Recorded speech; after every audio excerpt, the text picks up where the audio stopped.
Well, it's really fun to be back here, and I'm just really grateful for the opportunity. I want to spend, 20 to 30 minutes just hopefully answering some of the questions that are already swirling in your minds, and then we'll spend the rest of our time answering any question that I possibly can. But I want to really start by looking at how we frame the issue of immigration. Starting with a few biblical models, not necessarily of how to be an immigrant, although there's some examples of that in Scripture, but most of us in this room are not immigrants. So the more important biblical question is, how do we respond to immigrants? Immigrants are an important theme in Scripture. There's actually some, what I would argue, some good examples of how to do that and some bad examples of how to do that. So let me start with a good example. You probably are all familiar with the story of Joseph in the Old Testament, towards the end of the book of Genesis. We don't always think of him as such, but Joseph was an immigrant. He was what today we would consider a victim of human trafficking, who was an involuntary migrant, who was sold into slavery and forced to migrate in Egypt, where he assimilated so well that later on his family didn't even recognize him. He had so adapted the customs and culture of Egypt. But I don't actually want to look at Joseph as much as I want to look at the Pharaoh, who was in charge of how they were going to receive this immigrant. Because I think this Pharaoh of the time in Genesis, during the story of Joseph, has actually a really good perspective on immigration. He sees this immigrant, and he sees an opportunity.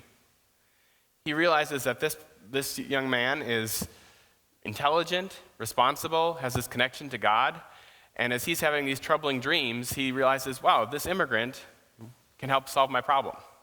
After Joseph interprets his dreams and they realize there's going to be this famine, again, the Pharaoh sees an opportunity. Let's put him in charge of famine relief efforts. So Joseph takes on that responsibility, does very well, really saves the society of Egypt during a very difficult time and a few surrounding societies as well. And then when Joseph's family comes at the end of that story, it's interesting. The response, again, is one of welcome. It says specifically that Pharaoh gave the very best of the land to Joseph's family. So their response is one of seeing an opportunity, responding with welcome. That's one way to respond to immigrants. But if you flip just a few pages in Scripture, you have another Pharaoh. And I think it's instructive. It says, this Pharaoh did not know Joseph. So instead of knowing an individual, he knows about a big group of people. And sometimes I think when we're acquainted with, what we're hearing about big groups of people as opposed to knowing individuals, it's easier to respond the way that this Pharaoh did, which is by seeing a threat. In this case, he thinks that this is a national security problem. Joseph's ancestors, the Hebrews, are just too many of them. It was manageable when it was just a few, but now there's so many Hebrews, they're gonna come against us. There's some economic issues at play. Now, Pharaoh doesn't want to deport the Hebrews, right? He actually won't let them leave, but he also doesn't want to dignify them with the same treatment that he would give to an Egyptian citizen. He wants them to be enslaved because he relies upon their labor. It says that they were building the cities. And this Pharaoh goes to an extreme ultimately where he decides there's just too many of these people, we're going to start getting rid of the male boys. And it's into that context that Moses is born. And I won't finish the story because I think you're all familiar with the story of the Exodus, but suffice it to say, it doesn't go that well for the Pharaoh in Exodus. And I would suggest that's maybe not the best model of how we respond to immigrants, by seeing a threat and responding with hostility.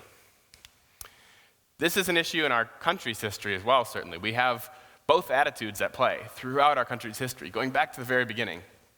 So for example, this is a quote. It says, "Why should immigrants establish their language and manners to the exclusion of ours? Why should Pennsylvania, founded by the English, become a colony of aliens who will shortly be so numerous as to change us instead of our anglifying them, and will never adopt our language or customs any more than they can acquire our complexion?" So that was not a talk show host last week. That was actually Benjamin Franklin in 1751. So before this was even a country, we had some people who thought, there's no space for more immigrants in this country. They're never going to fit in. They don't want to assimilate. They want to keep their own language. They don't want to adapt to our culture. And humorously to me, they can't acquire our language or customs any more than they can acquire our complexion. Now, I think that's funny because I don't know the difference. I couldn't look out at you and be like, you're German, you're British. I wouldn't be able to tell the difference. But for Mr. Franklin, that was such a chasm, it was never going to be overcome. But it's also, a contemporary, George Washington, shortly after the establishment of this country, had a very different attitude towards immigrants. Our first president said that the bosom of America is open to receive not only the opulent and respectable stranger, but the oppressed and persecuted of all nations and religions, whom we shall welcome to participate to all our rights and our privileges, if by decency and propriety of conduct they appear to merit the employment. So, again, you have these two contrasting attitudes. One says, this is a threat, we need to keep people out, we need to stay away from this. One says, and this is particularly true for President Washington, who had, in his mind, a huge country to populate. Here's an opportunity. Let's respond with hospitality. I want to adapt those lessons for us as Christians, because we can talk a little bit about why I think immigration is an economic opportunity for the United States. But first and foremost, as Christians, I believe that immigration presents a missional opportunity. Hopefully we're all familiar with the Great Commission. Go and make disciples of all nations, baptizing them in the name of the Father and the Son and the Holy Spirit, teaching them to observe all that I have commanded you. This is the mission that God has given us, part of the mission at least, that God has given us as his people, to go and make disciples of all nations. Well, we can do that by sending missionaries to other countries, and that's something that I think we should do. That's something, a history that this church and many others have a legacy of. But we would also be missing something really important if we didn't notice that God had sent the nations to our own communities. And that means that making disciples of all nations isn't something you have to be a full-time missionary to do. You don't have to get on an airplane to do. Because there are people from a whole range of nations right here in Fort Wayne, Indiana, and in Glen Ellen, Illinois, where I live, and in communities all across the United States. So that's actually really exciting. It is an incredible opportunity. I love this quote from Tim Tennant, who's the president at Asbury Seminary down in Kentucky. He says this: 86% of the immigrant population in North America are likely to either be Christians, because a lot of the people who come into this country are already believers, and that's one way God is working through the movement of people, or to become Christians. And that's because immigrants are actually uniquely receptive to the gospel, because they're outside of the cultural context from which they came. And Dr. Tennant goes on to say, that's far above the national average. The immigrant population actually presents the greatest hope for Christian renewal in North America. We shouldn't see this as something that threatens us. We should see this as a wonderful opportunity. Here's my very deep concern as we think about this topic of immigration. I think very often we haven't, as evangelical Christians, seen this as an opportunity. Very often we have seen it as a threat, and that's because most of us think of this primarily from a political perspective or an economic perspective, not necessarily from a biblical perspective. The Faith Communities Today survey found a few years back that only 10% of evangelical churches in the United States had any sort of ministry or ministry partnership to reach immigrants. So that's great for 10%, but it begs the question of what the other 90% are doing. I think part of that is because immigration is such a complex and controversial issue. In fact, a majority of white evangelicals, which is my category of Christian, tell the Pew Research Center that they think that immigration threatens traditional American customs and values, and that immigrants are a burden on our country. And I think part of the reason that that's our perspective is that we've only ever thought of this as a political issue.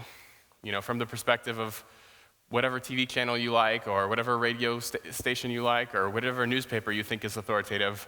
But most of us have not looked to the scriptures. In fact, the same Pew Research Center survey poll found that 12% of white evangelicals and 9% of all Protestant Christians said that they think about immigration primarily from the perspective of their Christian faith. Now, to me, that's something of a scandal, because as evangelical Christians, we're the people who would say that we think of every issue through the perspective, through the lens of our faith. But on this issue, by our own admission, most of us have just never really thought of it that way. And the scandal to me is that the Bible actually has a lot to say on this. And Dave has done an incredible job a few weeks back now opening up some of what the Bible has to say. So I'm not actually going to delve into that, hoping that most of you were here for that sermon series. But just as an example, the Hebrew word for an immigrant, the Hebrew word ger, appears 92 times just in the Old Testament. So this is actually not just one or two verses, but a significant theme in the Bible. And I think our challenge is first and foremost to look at this issue from the perspective of our faith. And I think that we're challenged when we do so to see immigration as an opportunity, particularly for the church, to make disciples, both by people who come in and are already strong believers and breathe new life into our churches and denominations, and as people who are not believers come in, and we have the opportunity, as we love them as our neighbors, to share the hope of the gospel. But the reality is there's a lot of immigrants in our community, including a lot of immigrants who are not Christians, who come from other religious traditions, who don't even know a Christian. In the United States of America, something like 40% of Muslim immigrants say they don't know a Christian. That's kind of scandalous. That means that no Christian has bothered to reach out and get to know them and love them as their neighbor, and in the process, to try to share the hope of the gospel. So I want to spend most of the time then looking at, if we have a hard time seeing immigration as an opportunity, what are the reasons for that? And I think that there's, in my mind, as I speak on this topic, there's three fundamental stumbling blocks, if you will, that are really hard for us to grapple with this issue. So I want to both apply what does the scripture say, and then what are the facts on this topic. For me, those three issues are economic concerns, cultural concerns, and legal status concerns. Fundamentally, I think that as we look at the topic of immigration, there's often a lot of fear. We see this as a threat to us. But I think the biblical encouragement to us is that there is no fear in love, and perfect love drives out fear. So as Christians, we have another way to look at this. So let me start with economics. First, starting with what the scriptures say. And this is not necessarily the easiest scripture passage, but I think sometimes we're so preoccupied with our economic well-being, and that's not really what scripture commands us to.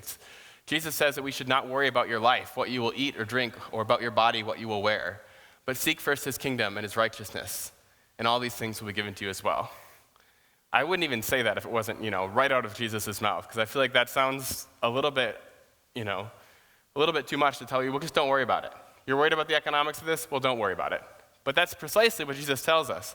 Don't worry about what you're going to eat or drink or wear. Seek my kingdom and trust that I've got it. Another biblical passage here, it says, love your neighbor as yourself, unless it is not in your economic interest to do so. No, it doesn't say that. And I think sometimes that's our response to this. Of course we have to love people, but not if it's going to lower the value of my house. Of course we have to love people, but, to a limit, right? Because we have to look out for ourselves. So I think those biblical passages, I think, should be guiding our thoughts on this. But if that doesn't sit well with you, here's the good news. Immigration is actually probably making you wealthier. And almost every economist agrees with that. That's not the reason as Christians we should care about this, but it's kind of a helpful aside, and I think it's helpful to know some of the economics on this. So here's some of the facts on economics and immigration. If you poll Americans, the majority think that illegal immigration in particular is bad for the U.S. economy. Slight majority. If you poll economists, the people who study this for a living, 96% say that immigration has been beneficial to the U.S. economy. Illegal immigration, in fact, in particular. Now that surprises a lot of people. But the reality is, and we'll go into some of the reasons for that, almost all economists agree that immigration, including immigration from those without legal status, has benefited the U.S. economy on the whole, has benefited the average American. It doesn't mean that it benefits every American, because some people are affected differently.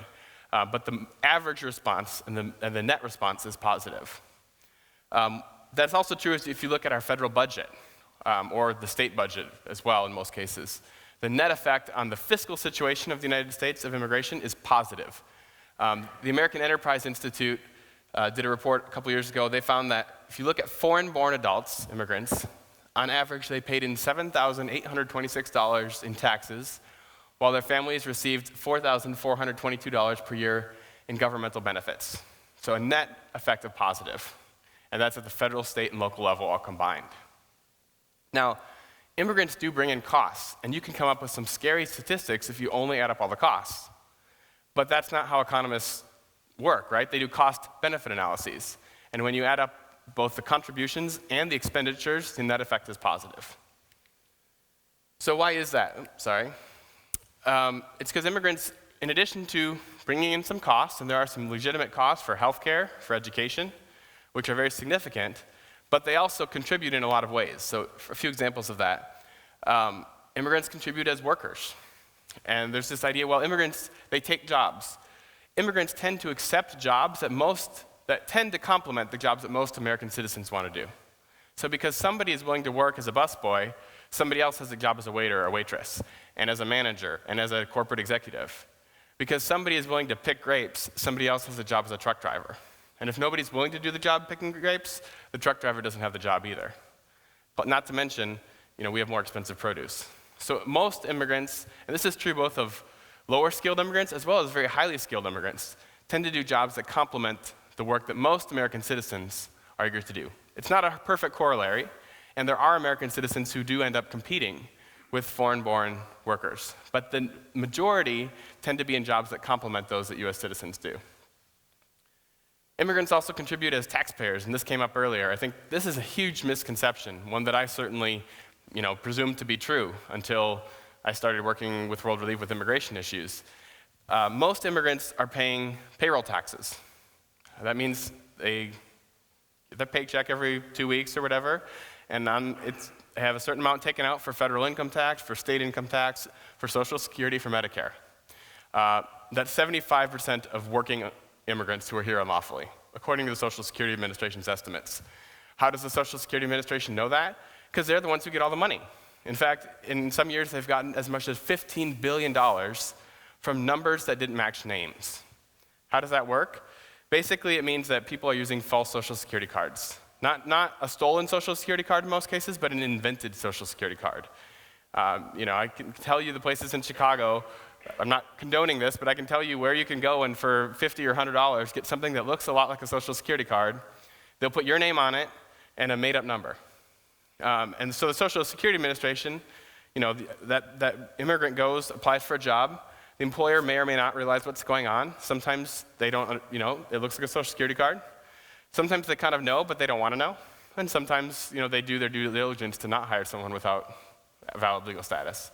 In my mind, it's not an accident that Social Security card looks like it was made with blue construction paper and a typewriter. Like, we could probably come up with a more secure document in 2013 if we really wanted to make sure that people did not hire people without legal status. But then we'd have $15 billion less per year going into our Social Security system. And the reality is, even though those people pay into the system, they're not eligible for a dime of Social Security benefits. So when they turn 65, even if they've been working for 20 or 30 or 40 years, they're not eligible for any sort of benefit. Not only is that true, but our federal government has actually created a special number called an Individual Taxpayer Identification Number, an ITIN, or in Spanish, an ITIN. You're not allowed to use that ITIN to get a driver's license or to get a gun license or for any sort of identification purpose, but you can use it if you're not eligible for a Social Security card to file your taxes. So you're being paid with a fake Social Security card, but when you file your taxes, you request a special number from the Internal Revenue Service. You're not eligible for like an earned income tax credit or some of those benefits that would come, but you are eligible to pay your taxes. And actually, a lot of immigrants, most of the ones that I know, are doing so. In part because some of them because they know it's the right thing to do, some because they think someday there's going to be a legalization program and I'm going to have done this. But most immigrants that I know are filing their taxes with an ITIN. So one part of the federal government, the Department of Homeland Security, says you're not supposed to be here. And another part of the federal government, the Internal Revenue Service, your favorite part of the federal government, says, but file your taxes anyway. And we promise that we will not talk to the Department of Homeland Security. So the reality is our federal government has a very duplicitous response to this issue. Richard Land, who's with the Southern Baptists, he says it's as if we have the no trespassing sign right next to the help wanted sign. And we're sending mixed messages to immigrants. So not only that, but immigrants also, of course, are paying sales taxes because you don't get a special I'm here illegally card that exempts you from sales taxes at the department store. In fact, here in Indiana, in 2010, which is the last year I found data for, immigrants without legal status paid $84 million in sales taxes here in Indiana. About $8 million in property taxes, either directly if they own a home or indirectly by paying rent to a landlord, and about $28 million in local and state personal income taxes. So the idea that immigrants are not paying taxes is not accurate. Now, it is true that I said 75% are working with a false Social Security. That means about 25% are being paid in cash under the table. And those people are not paying payroll taxes. So there is some element of that population who are not paying payroll taxes, though they're still paying sales tax and all that. So that's kind of the economic issues. So the basic summary of that is we shouldn't worry about our economic situation so much, But if you are worried, you should probably want more immigrants in the country because they're actually economically beneficial. Let's switch this here. The next issue is some of the cultural concerns. And I think I'll hear comments like, it's just our community doesn't look the same as it used to. Or I'm tired of having to press 1 for English. Or, I don't like that I go to the grocery store and there's all these foods that I don't even know what they are. And that's a reality for a lot of communities in the United States that are changing as a result of immigration. And for a lot of people, it's a discomforting thing. But I'm not sure that it's a biblical thing. I think that as Christians, actually, our identity is such that we should get used to the idea that we're not supposed to fit in it so much on this earth. Because biblically, the idea of an immigrant is one of the central metaphors for what it is to be a Christian. And we find that in 1 Peter 2. The Apostle Peter writes, I urge you, dear friends, as aliens and strangers in the world. Our citizenship, the Apostle Paul writes, is not here on earth primarily, but in heaven. So we actually need to learn from our immigrant brothers and sisters what it means to be an immigrant, because that is the sensation that we should all have as followers of Jesus Christ in our world today. We also, if you're really uncomfortable with different languages, I hate to break it to you, but you should get ready, because the picture of heaven in the book of Revelation is a place where there's a lot of different languages. John writes, after this I looked, and there before me was a great multitude that no one could count, from every nation, tribe, people, and language, standing before the throne and before the Lamb. So to the extent that some Americans would really like a society where everybody looked the same and talked the same, they're not going to like heaven very much, because that's not what we're getting ready for. So that's just a little bit biblically. But then I think it's also important to look at what are some of the facts around integration of immigrants and assimilation. Some people say, well, those immigrants, they don't share our values. Well, of course, we would have to ask, what are American values that we want to share? If they're the values that we see projected on sitcoms out of Hollywood, I'm not sure that I want people to share those values, right? Those are the values that most people around the world think are American values. But the reality is that a lot of immigrants, we can't speak for all of them certainly, but for example, if you look at the Hispanic immigrant community, a lot of them have values that most of us as Christians would think are pretty good values. They tend to have a very strong sense of family, for example, probably stronger than most Caucasian Americans like me. They're more likely to attend church on a weekly basis than the average US citizen, if you look at Hispanic immigrants. They are significantly more likely to be pro-life than the average US citizen, which is someone who is pro-life is important to me. They tend to have a strong work ethic. And one way to measure that is that immigrants are about 12.5% of the US population, but they're about 15.8% of the labor force, which means they're disproportionately likely to be working. Another measure of that is among undocumented adult males, 96% are employed, which is actually way higher than lawful permanent residents, immigrants with legal status, or US citizens. And part of that goes to the reality that if you're not working, you're not eating, because you're not eligible for food stamps. You're not eligible, if you're undocumented, for subsidized housing or for a welfare check. You have to have lawful status to be eligible for those benefits, even though those people are paying taxes. Another set of facts goes to English. I think that's a concern for a lot of people. It is true that not all immigrants speak English. What is true in my experience is almost all immigrants would like to speak English. I've met some who try harder than others, to be sure. But if you look within a generation, almost all second-generation immigrants, so those who were born here, do speak English. So this is there's a process to learning English. Most of us who do not speak a second language should understand why it's hard to learn a second language, especially for those who come at 30 or 40 or 50 years old. The kids who come at 5, I guarantee you they're speaking English within 5 years. But it is harder for older kids, or especially for older adults, to learn a new language. The good news is, within a generation, that's almost always resolved. Among Hispanic immigrants, it's about 88% of second-generation immigrants are fluent in English, which is actually a higher percentage than are fluent in Spanish. Another, I think, concern is, well, these people, they're disproportionately likely to commit crimes. We hear that sometimes. The reality is the statistics don't bear that out. One way to measure that would be from 1990 to 2010, the population of unauthorized immigrants expanded dramatically from somewhere around a little bit more than 3 million to around 10 million. At the same time, violent crime fell in the United States by 45%. So if unauthorized immigrants are the cause of violent crime, that wouldn't make any sense. Another way to measure that is California, which has more unauthorized immigrants than any other state in the country. Immigrants as a whole, and they don't ask about legal status there, so we don't have a way to measure, but immigrants as a whole are 35% of the adult population, but 17% of the state's prison population, which would suggest they're committing crimes at roughly half the rate of US citizen Californians. Now, that's not necessarily because they're more virtuous than the US citizens.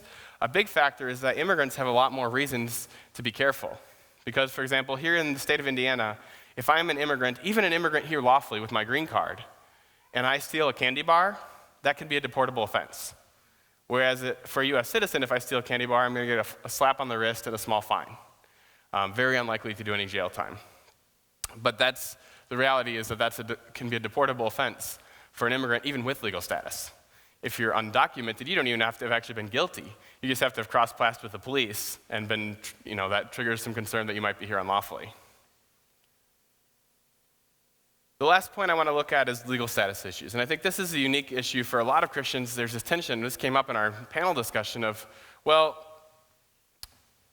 we want to love and welcome immigrants, that's biblical. Leviticus 19, when an immigrant lives in your land with you, you must not cheat them. Any immigrant who lives with you must be treated as if they were one of your citizens. You must love them as yourself because you were immigrants in the land of Egypt. So there's that side. But we also have this other principle biblically, which is in Romans 13, that everyone should be subject to the governing authorities. There's no authority except that which God has established.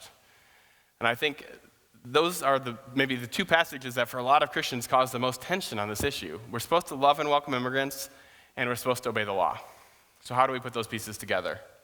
Well, I think as we look at that, it's important that we figure out some of the facts and understand why immigrants are here unlawfully. As I said, most immigrants that I know desperately want to get right with the law, but it's usually not possible. Why is that? First, I think it's helpful to understand who immigrants who are undocumented, who have no legal status are. They're about slightly less than 1/3 of the immigrants in the United States. So we have about 11.5 million undocumented immigrants out of a total of a little bit more than 33 million immigrants total in the United States, depending on which measure you use. I think, again, one of the stereotypes of those people is they're all people who came last week from Mexico across the border. Well, actually, as it was mentioned, most people have been in this country for at least 10 years. It's about 40% of them came lawfully on a visa, tourist visa, a student visa, a temporary work visa, and overstayed. So it's not all people who cross the border illegally. And that's why this is not just an issue that affects Latino immigrants. In fact, if you go to a Korean church, among Korean immigrants, approximately 2 in 9 Korean immigrants in the US is undocumented. About 1 in 6 Chinese or Vietnamese or Filipino immigrants is undocumented. About 1 in 7 Indian immigrants. So this is not just an issue that affects Latino churches or the Latino community. I think as we try to understand, well, why are these people here? We have to take a little bit of a step back and understand our history as the United States. I know I used to say things like, well, those people need to go back and come the legal way, the way that my ancestors did.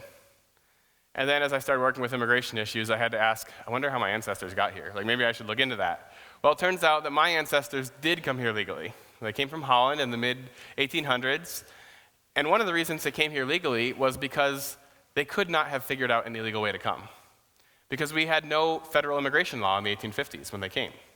And if there's no law, you can't break it. So there's no possibility to come illegally when there's no immigration law. They showed up. That's not to say it wasn't a hard journey and that it wasn't admirable, or that everybody liked them when they got here. Because as you saw from Mr. Franklin, even well before that, there was some antagonistic attitudes towards immigrants. But our laws were basically completely open towards immigrants until about the 1880s.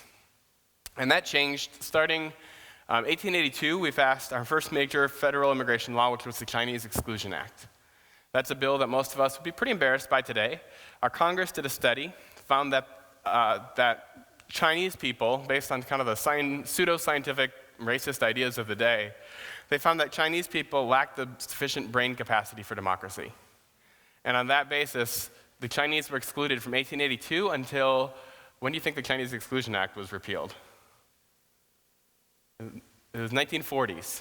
So we kept that one on the books for quite a while.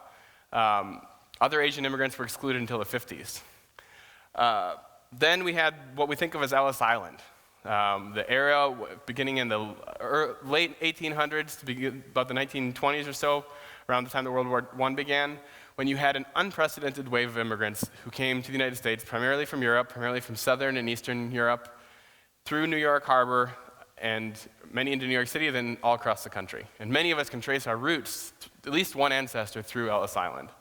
A lot of us have sort of romantic ideas about Ellis Island, that those were those brave immigrants who showed up on the boat and pulled themselves up by their bootstraps and taught themselves English the day they got off the boat.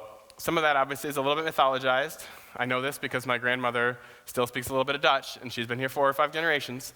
So clearly somebody was speaking Dutch for a while. But there was a lot to admire there. What we've often forgotten is that a lot of American citizens, and even people one generation removed from their own immigrant experience, really disliked those immigrants coming through Ellis Island. And that's because they were largely not very educated. They were largely poor. Most of them were not Protestant. They were Catholic and Jewish. And a lot of Americans said, there's no space for those immigrants. And so public sentiment gradually built up, and incrementally we made it harder and harder to immigrate to the United States. And that culminated in the 1920s with a major overhaul of our immigration system that basically said, for the first time, okay, from here on out, you don't get on a boat and show up. You go get a visa at the US Embassy before you come. And to get a visa, you should be from Northern or Western Europe. The vast majority of visas were reserved for people specifically from countries in Northern or Western Europe. We didn't want more Southern and Eastern European people, to say nothing of Africans or Asians. That was basically our immigration law until the mid-1960s. And in the midst of the civil rights movement, President Kennedy first, and actually signed into law by President Johnson, helped lead a new reform of our immigration law that said, okay, we're not going to do the system that's so specifically tied to your country of origin anymore. From now on, your eligibility to immigrate will be based primarily on your family relationships or your employability. And that's basically the fundamental backbone of our current legal system today. So when we tell people to go wait your turn in line, this is what we're talking about. There are 4 basic lines that you could get in to apply for legal status in the United States. And I should add that this is not legal advice, so don't go file a visa petition, and don't go give anyone legal advice based on this, because there's a few other ways that are unique to one country. Like Cuba has a whole separate set of immigration laws.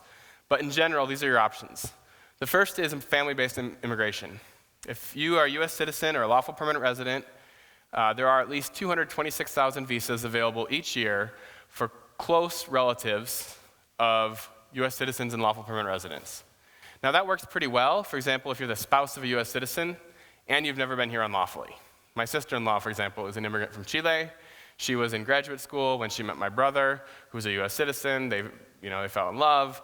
They got married, and then as a wedding present, I filled out her green card application. A very valuable wedding present. And because she'd always been in legal status, there was no problems, and 9 months later, she got her green card.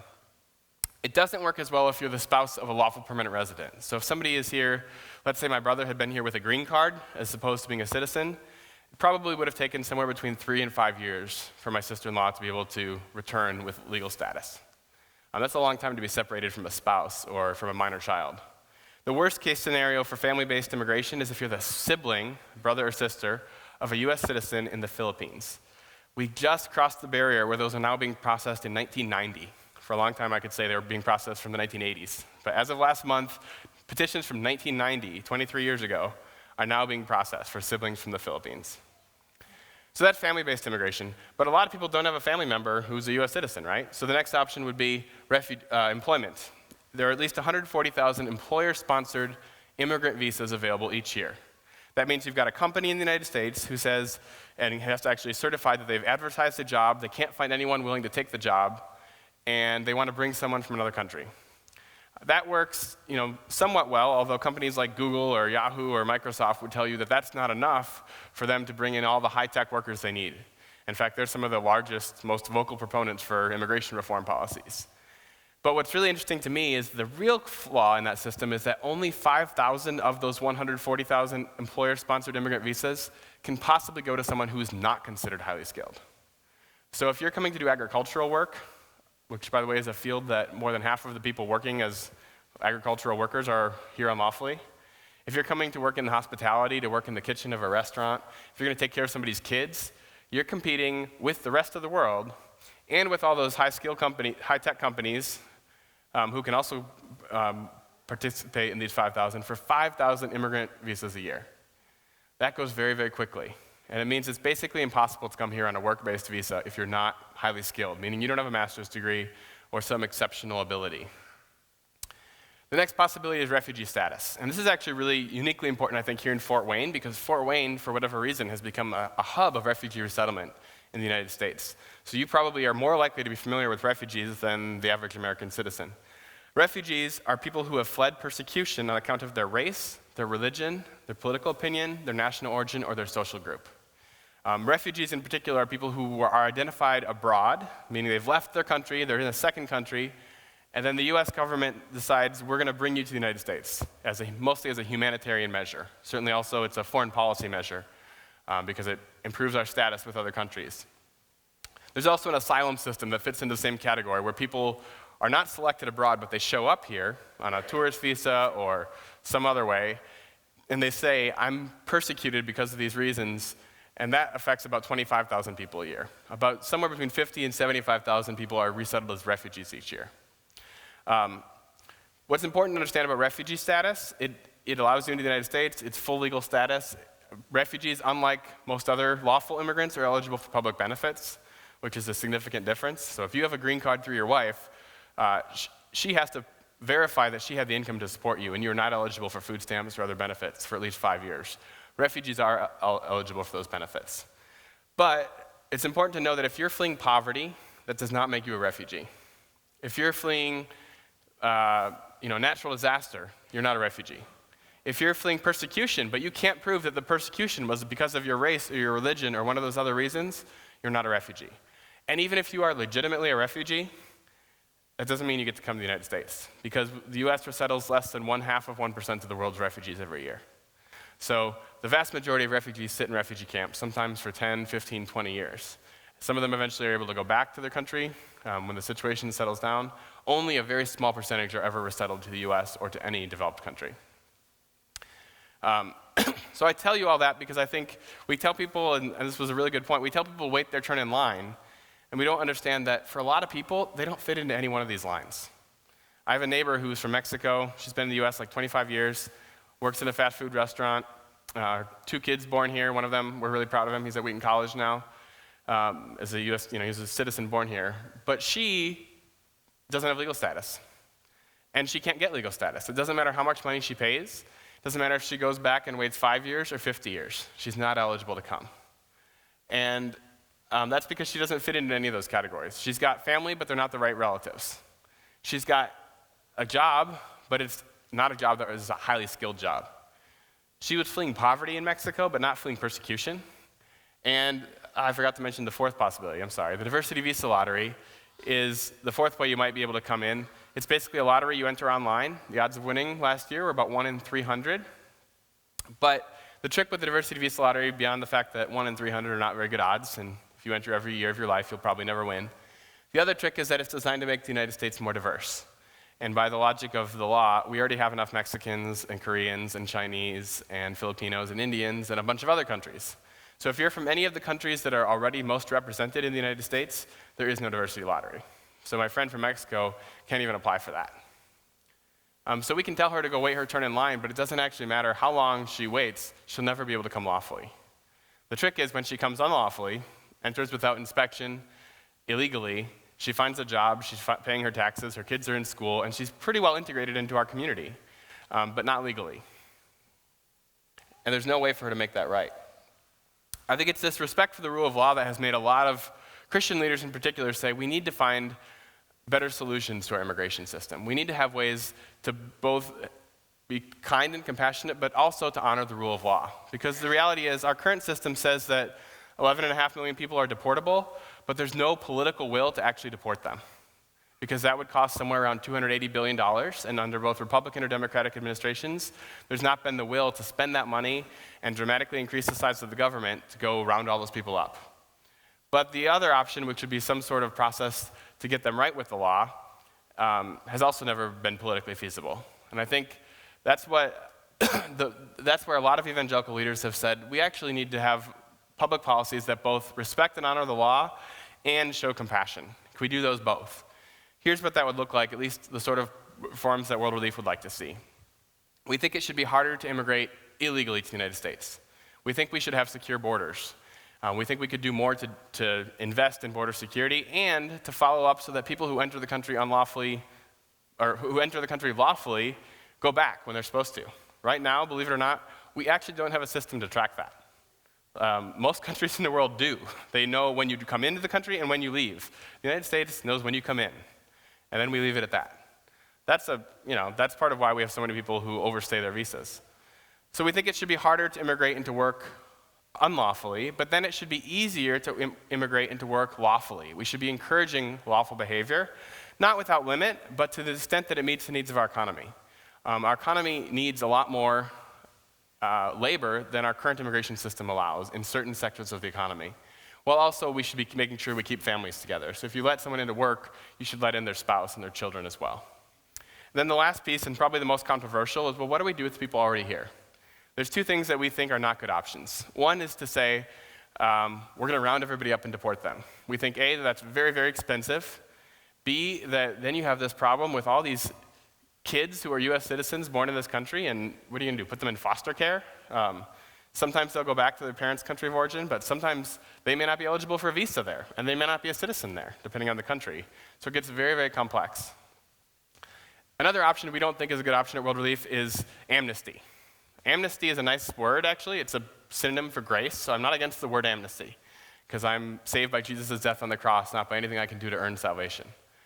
But I think that amnesty is not the right public policy solution. Amnesty would say, you broke the law, but we don't care, it's forgiven and forgotten, here's your citizenship. I think that tends to have be a problem because people start to think that the law doesn't mean anything, and it undermines the importance of the rule of law. So what we've said at World Relief is there must be some way between those two extremes that we can solve this problem. We're not going to deport everybody. Most people seem to agree on that. We also don't think it's right to just say, you broke the law, it doesn't matter. So are there other options? What we've said is there ought to be a process where people could come forward, pay a fine, which is why it's not amnesty, because amnesty is free grace. A fine is a penalty. So there'd be a fine that people would pay.